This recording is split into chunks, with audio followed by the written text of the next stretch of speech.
Hello students, today we will study radius ratio.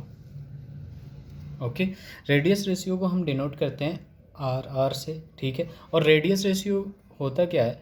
Radius of cation divided by radius of anion, ठीक है। तो इसको समझने के लिए हम सबसे पहले सम इम्पॉर्टेंट पॉइंट्स देख लेते हैं। इसमें क्या क्या होता है। सबसे पहले कि only for ionic compounds radius ratio is only for ionic compounds like NaCl, KCl, ZnS etcetera. दूसरा पॉइंट जो है वो है आपका रेडियस रेशियो, जिसको मैंने ऊपर भी लिखा है। Radius ratio RR is equal to radius of cation upon radius of anion, ठीक है। यहाँ से क्या पता चलता है कि रेडियस ऑफ कैटायन जितना ज़्यादा होगा, ठीक है, क्योंकि न्यूमरेटर जितना ज़्यादा होगा तो ओवरऑल वैल्यू जो होगा वो ज़्यादा हो जाएगा, आपका इंक्रीज कर जाएगा, ठीक है। रेडियस ऑफ कैटायन इंक्रीज कराएंगे तो अपना रेडियस रेशियो क्या होगा, वो इंक्रीज कर जाएगा। और रेडियस ऑफ अनायन अगर इंक्रीज कराएंगे तो रेडियस रेशियो डिक्रीज होगा, ठीक है। फोर्थ पॉइंट, हमें पता है क्लास 11th में पीरियोडिक टेबल में हमने पढ़ा था कि रेडियस ऑफ अनायन जो होता है वो greater than radius of cation होता है, ठीक है। ये सबको पता होगा कि इससे काफ़ी इफेक्ट पड़ता है। अगर एक इलेक्ट्रॉन किसी नॉन मेटल में डालते हैं हम, उसमें रिपल्सन होता है तो उसका साइज क्या होता है, एक्सपेंड हो जाता है। और एक इलेक्ट्रॉन अगर किसी मेटल से हम निकाल देते हैं तो वो क्या हो जाता है, उसका साइज डिक्रीज हो जाता है। फिफ्थ पॉइंट देखा जाए, ठीक है, रेडियस रेशियो इंक्रीज होगा, हाई होगा, तो आपका जो स्टेबिलिटी ऑफ कंपाउंड जो होता है वो भी इंक्रीज करता है। स्टेबिलिटी ऑफ आयनिक कंपाउंड जो होगा हाई हो जाएगा, आयनिक कंपाउंड इज हाई, ठीक है। देखिए यहाँ क्या होता है कि अगर रेडियस रेशियो इंक्रीज किया यानी आपका जो रेडियस ऑफ कैटायन है वो इंक्रीज है, ठीक है। या फिर ये कह लीजिए कि रेडियस ऑफ कैटायन इंक्रीज करेंगे तो रेडियस रेशियो क्या होगा, इंक्रीज होगा। तो कोऑर्डिनेशन नंबर इंक्रीज होगा या कोऑर्डिनेशन नंबर हाई होगा। कोऑर्डिनेशन नंबर नेबरिंग एटम ज़्यादा होंगे, ठीक है। ये कैसे होंगे, जैसे मान लीजिए आपका छोटा सा कैटायन है, ठीक है, छोटा सा कैटायन है, तो इसमें जो आसपास के अनायन होंगे जो इसमें लगे होंगे ऐसे लगे ही होंगे, ठीक है। छोटा सा कैटायन था, इसमें कोऑर्डिनेशन नंबर कितना आया, 3 आया, ठीक है, नेबरिंग एटम्स। अगर हमने बड़ा सा कैटायन कर दिया तो इसमें देखिएगा आप,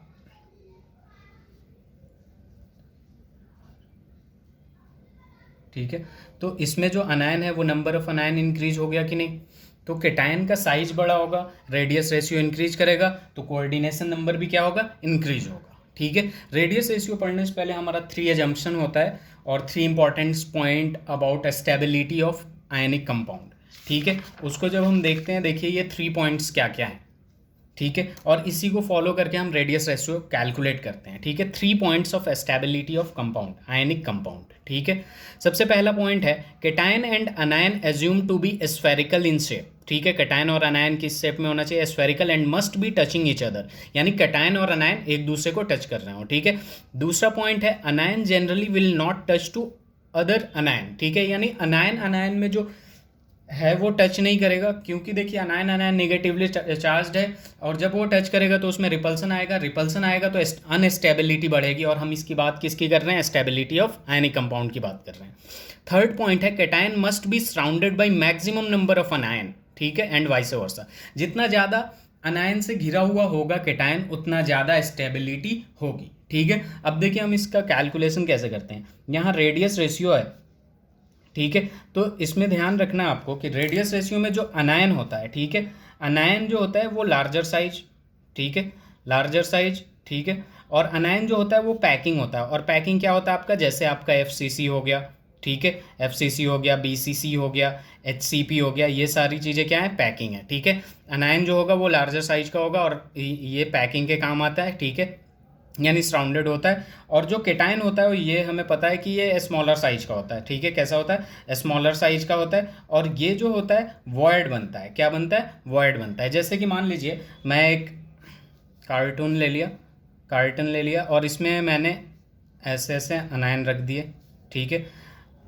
अब इसमें जो वॉइड बन रहा है, कहाँ वॉइड बन रहा है, ये रहा आपका ठीक है।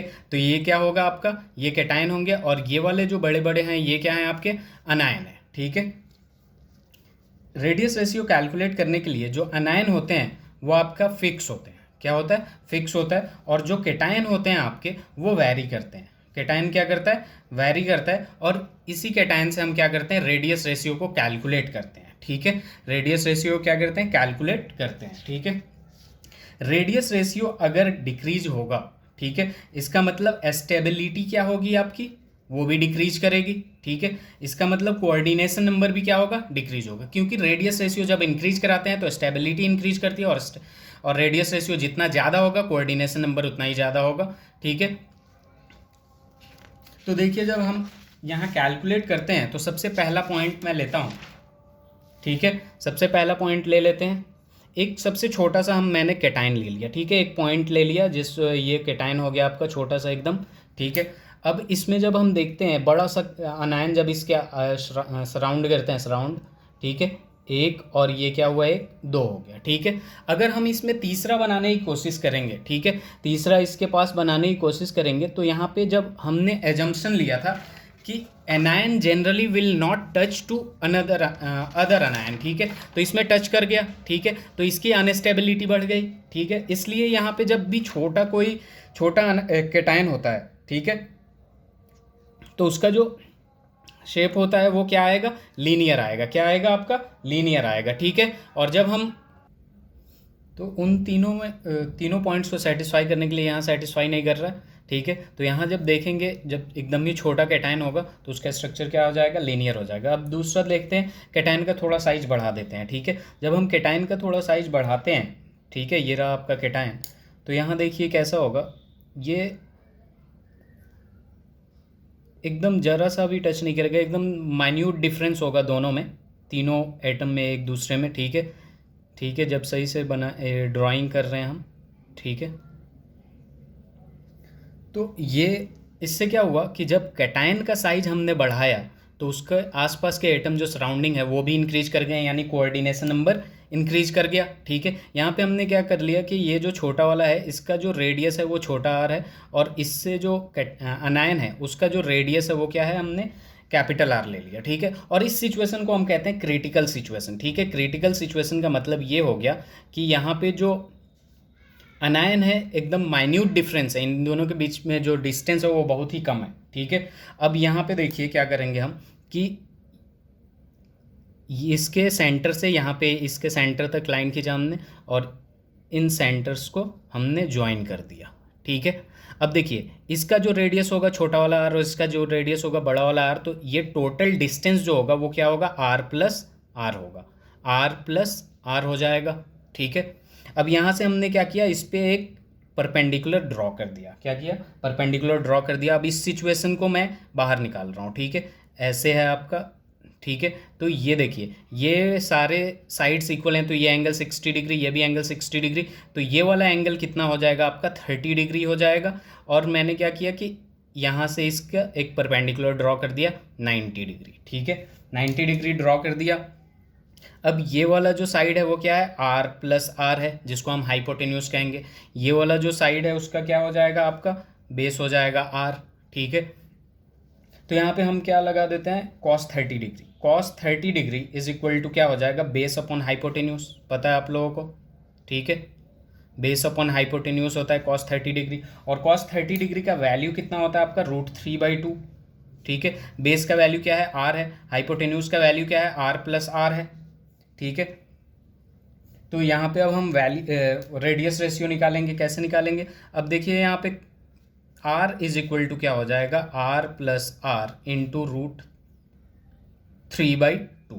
ठीक है। अब यहाँ पे जब इसमें मल्टीप्लाई करेंगे तो ये √3r/2 हो जाएगा, जिसको इधर लाएंगे तो ये क्या हो जाएगा, √3/2 r is equal to r हो जाएगा। यहाँ से r कॉमन ले लिया हमने, तो यहाँ पे क्या बचा, 1 minus √3/2 is equal to r हो जाएगा। अब रेडियस रेशियो, ये आर क्या था, रेडियस ऑफ कैटायन था, और ये कैपिटल आर क्या था, रेडियस ऑफ अनायन था। तो यहाँ पे क्या हो जाएगा आपका, r upon r is equal to 1 minus √3/2। ठीक है। यानी r is upon r is equal to, जब इसको कैलकुलेट करेंगे हम तो 0.155 आएगा। ठीक है। तो ये रहा आपका रेडियस रेशियो। ठीक है। किसके लिए, ये ट्राइंगुलर वॉइड के लिए, यहाँ पे आपको दिख रहा होगा ट्राइंगुलर वॉइड है, ठीक है, ट्राइंगुलर वॉइड, ठीक है, वॉइड का मतलब क्या हो गया, खाली जगह, ठीक है। तो यहाँ पे ट्राइंगुलर शेप आ रहा है, ट्राइंगुलर के लिए कितने एटम चाहिए, ट्राइंगुलर वॉइड के लिए 3 एटम्स चाहिए। तो यहाँ रेडियस रेशियो कितना आ गया, 0.155। टेट्राहेड्रल वॉइड होता तो 4 एटम्स होते हैं, ऑक्टाहेड्रल वॉइड्स होता तो 6 एटम्स होते हैं, ठीक है। सेम करते हैं, और इसके हमें जो इम्पॉर्टेंट है इसमें वो ये है, radius ratio for triangular voids, ठीक है, tetrahedral voids, octahedral voids, linear voids and BCC वगैरह के लिए वो हमें रिजल्ट याद रखना है। कैलकुलेशन से हमें मतलब नहीं है, लेकिन फिर भी मैंने यहाँ पे बता दिया कि ये आया कैसे, ठीक है।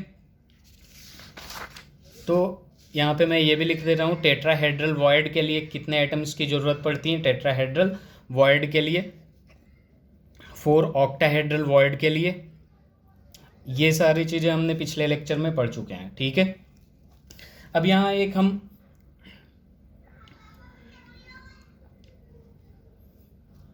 चार्ट बना लेते हैं जिससे आपको याद रहेगा, अनायन टू कैटायन, ठीक है, और यहाँ रेडियस रेंज, ठीक है। एक्चुअल में इसका जो आंसर पूछता है वो रेंज में होता है, ठीक है। सबसे पहला लीनियर, ठीक है, लीनियर का स्ट्रक्चर कैसा होता है, एक छोटा सा ये होता है और 2 एटम अनायन घिरे हुए होते हैं, ठीक है, सराउंडेड होते हैं। तो इसका जो वैल्यू होता है रेडियस रेशियो का वो होता है 0 से 0.155 तक। दूसरा जो आएगा आपका ट्राइंगुलर, ट्राइंगुलर में क्या हो जाएगा, 3 एटम घिरे हुए होंगे, इसका होता है 0.155 टू 0.225।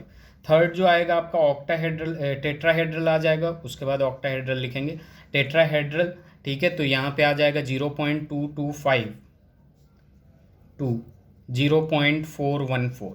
फोर्थ आ जाएगा आपका ऑक्टाहेड्रल वॉइड, ठीक है, ऑक्टाहेड्रल के लिए क्या आ जाएगा 0.414 टू रेडियस रेशियो क्या आ जाएगा 0.732। फिफ्थ ले देते हैं हम बीसीसी, बीसीसी में 8 बॉल्स होते हैं, 8 एटम्स होते हैं सराउंडेड, तो 0.732, आर कितना आ जाएगा 1, ठीक है। तो इस चार्ट से मतलब कम्पिटिटिव एग्जाम्स में ये वाला वैल्यू बहुत पूछता है आपको, ठीक है। तो इसका स्क्रीनशॉट लेके इसे नोट्स बनाते चलिएगा साथ साथ में, और कोई भी प्रॉब्लम हो तो कमेंट सेक्शन में ज़रूर पूछें। Thank you so much.